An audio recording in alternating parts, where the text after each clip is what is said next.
Hi dears, അസ്സലാമു അലൈക്കും. Welcome back to our channel. അപ്പോൾ ഇന്ന് നമ്മൾ ഒരു അടിപൊളി വ്ളോഗാണ് കേട്ടോ ചെയ്യുന്നത്. അപ്പോൾ ഇതിന് ഇൻട്രോ കണ്ടപ്പോൾ തന്നെ ഞങ്ങൾക്ക് മനസ്സിലായിട്ടുണ്ടാവില്ലേ, കെട്ടും പാണ്ടൊക്കെ ഡിക്കി കയറ്റിയാണ്ട് ഇവർ എങ്ങോട്ടേക്കാണ് ഈ പോകുന്നത്. നമ്മൾ പോകുന്നത് മൈസൂരിലോട്ട് ട്രിപ്പാണ് കേട്ടോ. നല്ല അടിപൊളി ട്രിപ്പായിരുന്നു കേട്ടോ. അപ്പോൾ നമ്മളിപ്പോൾ ചെക്ക് പോസ്റ്റിൻ്റെ അവിടെ എത്താറായിട്ട്, അപ്പോൾ അതിനുള്ള വെയിറ്റിങ്ങിലാണ്. അപ്പോൾ അവിടെ 6 മണിക്കാണല്ലോ ഓപ്പൺ ആവുന്നത്. അപ്പോൾ അതുകൊണ്ട് വേണ്ടിയിട്ടുള്ള വെയിറ്റിങ്ങിലാണ് കേട്ടോ. അപ്പോൾ നിയമങ്ങളൊക്കെ നീച്ചിട്ടുണ്ടായിരുന്നു കേട്ടോ. അപ്പോൾ നമ്മൾ അതിനിടയിൽ നമ്മൾ നിസ്കരിക്കാനൊക്കെ പോയിട്ടുണ്ടായിരുന്നു. പിന്നെ നമ്മൾ ഫ്ലാസ്കിൽ ചായയൊക്കെ കൊണ്ടുവന്നിട്ടുണ്ടായിരുന്നു. അപ്പോൾ അതൊക്കെ കുടിച്ച് ഇപ്പോൾ ചെക്ക് പോസ്റ്റ് ഓപ്പൺ ആയിട്ട് 6 മണിക്ക്. അപ്പോൾ നമ്മൾ ചെക്ക് പോസ്റ്റ് ഇങ്ങനെ കടന്ന് വന്ന് അപ്പോൾ നമ്മൾ വണ്ടിയിൽ നിന്ന് എന്തെങ്കിലുമൊക്കെ കഴിക്കാതെ ഇതിൽ ബ്രെഡും ജാമൊക്കെ മക്കൾക്ക് എടുത്ത് കൊടുത്തു. അപ്പോൾ ഇത് കാട്ടിലൂടെയുള്ളൊരു അടിപൊളി യാത്രയായിരുന്നു കേട്ടോ. അപ്പോൾ മക്കളും ഞങ്ങളെല്ലാവരും എൻജോയ് ചെയ്ത് ഒരുപാട് മൃഗങ്ങളൊക്കെ കണ്ടിട്ടുണ്ടായിരുന്നു കേട്ടോ. അപ്പോൾ നല്ല രസമുണ്ടായിരുന്നു. അങ്ങനെ കുറച്ച് മണിക്കൂറത്തെ യാത്രയ്ക്ക് ശേഷം നമ്മൾ കർണാടക ബോർഡർ എത്തിട്ടോ. എന്നിട്ട് നമ്മൾ അവിടുന്ന് രാവിലെ ബ്രേക്ക്ഫാസ്റ്റ് കഴിക്കാൻ വേണ്ടിയിട്ട് ഒരു സ്പോട്ടൊക്കെ കണ്ടെത്തിയതായിരുന്നു കേട്ടോ. അപ്പോഴാണ് വലിയ കോമഡി, ഒരു മൂപ്പര് നമ്മളെ കാത്തുനിൽക്കുന്നുണ്ടായിരുന്നു കേട്ടോ. അപ്പോൾ അങ്ങനെ കണ്ട പാടത്തിന് നമ്മൾ എടുത്തുവെച്ച ഫുഡൊക്കെ പിന്നെയും ഡിക്കി കയറ്റിക്കാണ്ട് നമ്മൾ വീണ്ടും അവിടുന്ന് വിട്ടു. ഇനി വേറെ സ്പോട്ട് കണ്ടെത്തണം. അപ്പോൾ നമുക്ക് പുഴയുടെ അടുത്തുള്ള നല്ലൊരു സ്പോട്ട് കിട്ടിയിട്ട് അപ്പോൾ നമ്മൾ അവിടുന്ന് ഫുഡൊക്കെ കഴിച്ചിക്കാണ്ട് പിന്നെയും നമ്മൾ യാത്ര തുടർന്നു കേട്ടോ. മക്കളൊക്കെ അതിന് ശേഷം നല്ല ഉറക്കിയാണ് കേട്ടോ. അപ്പോൾ അവരൊക്കെ ഉറങ്ങി, ഞങ്ങളും കുറച്ച് സമയം ഉറങ്ങി. അങ്ങനെ നമ്മൾ മൈസൂരിൽ എത്തിയിട്ട് അപ്പോൾ അവിടുത്തെ നേരെ ഫസ്റ്റ് സ്പോട്ടായി നമ്മൾ നേരെ സൂവിലോട്ടാണ് കേട്ടോ പോയത്. അപ്പോൾ അത് വലിയൊരു സൂ ആയിരുന്നു. ഒരുപാട് നല്ല കാഴ്ചകളും കാര്യങ്ങളൊക്കെ ഉണ്ടായിരുന്നു. അപ്പോൾ അത് ഏകദേശം 5 കിലോമീറ്റർ നടക്കാനൊക്കെ ഉണ്ടായിരുന്നു. അപ്പോൾ എല്ലാവരും നല്ലതുപോലെ ടയേർഡൊക്കെ ആയിരുന്നു കേട്ടോ. അപ്പോൾ ഒത്തിരി നല്ല കാഴ്ചകളും ഒരുപാട് മൃഗങ്ങളും പക്ഷികളൊക്കെ കണ്ട് അവിടെ ഒരുപാട് സമയം നമ്മൾ സ്പെൻഡ് ചെയ്തിട്ടുണ്ടായിരുന്നു കേട്ടോ. ഇപ്പോൾ നമ്മൾ 2-2.5 കിലോമീറ്ററോളം നടന്നിട്ട് നമുക്ക് വല്ലാതെ ദാഹിച്ച് വെള്ളമൊക്കെ എടുത്ത് കുടിച്ചിട്ട് വീണ്ടും നമ്മൾ നടക്കാനായിട്ട് തുടങ്ങിയിട്ട്.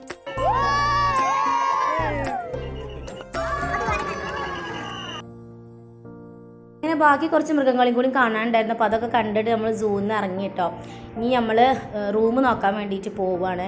അപ്പോൾ നമുക്ക് ബഡ്ജറ്റ് ഫ്രണ്ട്ലി ആയിട്ടുള്ള നല്ലൊരു റൂമൊക്കെ എന്നിട്ട് അവിടുന്ന് ഉച്ചക്കത്തെ നമ്മൾ കൊണ്ടുവന്ന ലഞ്ചും കഴിച്ചിട്ട് നമ്മൾ അവിടുന്ന് വിട്ടു. അങ്ങനെ അവിടുന്ന് ഇറങ്ങിയിട്ട് നമ്മൾ അടുത്ത സ്പോട്ടായിട്ട് ടിപ്പു സുൽത്താൻ സമ്മർ പാലസിൽ എത്തിയിട്ടുണ്ടായിരുന്നു. അവിടുത്തെ വ്യൂ ആണ് കേട്ടോ നിങ്ങൾ കണ്ട്. നല്ല ഭംഗിയുള്ള സ്പോട്ടായിരുന്നു.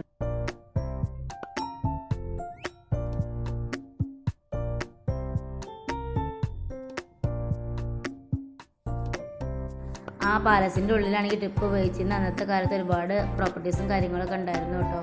പിന്നെ അവിടെ കുറച്ച് ഫോട്ടോ ഫ്രെയിംസുകളുണ്ടായിരുന്നു. പിന്നെ അന്നത്തെ കാലത്തെ തോക്കും വാളും ഒക്കെ ഉണ്ടായിരുന്നു കേട്ടോ. ഒരുപാട് ഐറ്റംസുകളുണ്ടായിരുന്നു അങ്ങനത്തെ.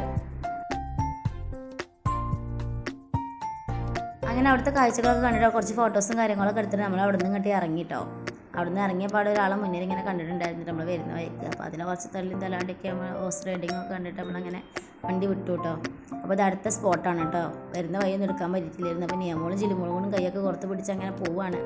അപ്പോഴേക്ക് ഏകദേശം നൈറ്റായി തുടങ്ങിയിട്ടുണ്ടായിരുന്നു കേട്ടോ. ഇത് വൃന്ദാവൻ ഗാർഡനിലാണ് നമ്മൾ എത്തിയിട്ടുള്ളത്.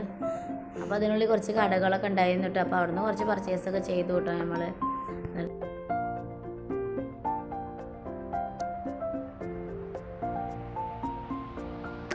അങ്ങനെ അതിൻ്റെ ഉള്ളിലൊരു പാലുണ്ടായിരുന്നു കേട്ടോ. അതിൻ്റെ അപ്പുറത്താണ് കേട്ടോ നമുക്ക് വാട്ടർ ഡാൻസും കാര്യങ്ങളൊക്കെ. അവിടുത്തെ മെയിനായിട്ടുള്ള കാഴ്ചകളൊക്കെ ആ പാലം കിടന്ന അക്കരെയാണ് കേട്ടോ. അപ്പോൾ അങ്ങോട്ടേക്ക് പോകാനുള്ള ക്രൗഡാണ് കേട്ടോ. കണ്ട് നല്ല തിരക്കായിരുന്നു. നമുക്ക് സീസണും കൂടി ആയതുകൊണ്ട് നല്ല തിരക്കായിരുന്നു കേട്ടോ. ആ പാലം കിടക്കാൻ തന്നെ ഏകദേശം 1/2 മണിക്കൂറോളം ടൈം എടുത്തിട്ടുണ്ടായിരുന്നു കേട്ടോ. അത്രക്കും ആൾക്കാരായിരുന്നു.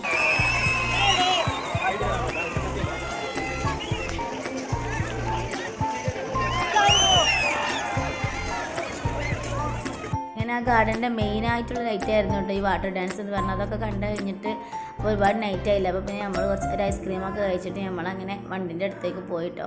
അങ്ങനെ വണ്ടിയിലെത്തി വണ്ടിയിൽ കയറാൻ വേണ്ടി എല്ലാവരും പോകാൻ വേണ്ടി ഒരുങ്ങിയപ്പോഴാണ് നമുക്ക് രട്ടിൻ്റെ പണി കിട്ടിയവരറിഞ്ഞത്. നമ്മളുടെ കാറിൻ്റെ ടയർ പഞ്ചറായിട്ടുണ്ടായിരുന്നു കേട്ടോ. അപ്പോൾ അത് മാറ്റിക്കാണ് പിന്നെ നമ്മൾ പോവാണ് കേട്ടോ. അപ്പം ഇനി ഇവിടുന്ന് നേരെ റൂമിലോട്ട് പോകാണ്ട്. അപ്പോൾ ഇന്നത്തെ വ്ളോഗ് ഇത്രയേ ഉള്ളൂ. അപ്പോൾ ഇതിൻ്റെ ഡേ 2 വരുന്നുണ്ട് കേട്ടോ. കാണാൻ മറക്കരുതേ. നമ്മുടെ വീഡിയോസൊക്കെ ഇഷ്ടപ്പെടുകയാണെങ്കിൽ സബ്സ്ക്രൈബ് ചെയ്ത് സപ്പോർട്ട് ചെയ്യണേ.